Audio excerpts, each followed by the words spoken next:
Welcome to Kenton's videos. Enjoy the video.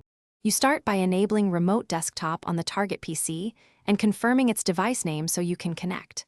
Once done, make sure the account you'll use has a password and note whether you're using a Microsoft account versus a local user.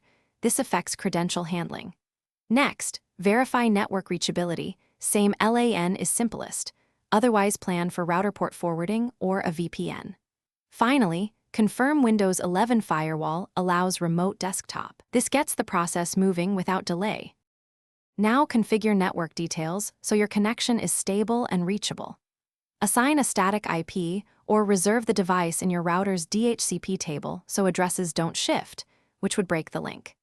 If you must access across the internet, forward TCP port 3389 to the target PC, or better, set up a VPN or dynamic DNS to avoid exposing RDP directly. Also verify the Windows Defender Firewall rule for remote desktop is active. This step prevents silent blocks during connection attempts. On your client PC, open the Remote Desktop app, type the device name or public IP, and enter the correct credentials. You may be prompted to accept a certificate for first-time connections. Before you click Connect, adjust display scaling, local resource redirection like printers or drives, and set network-level authentication options for security.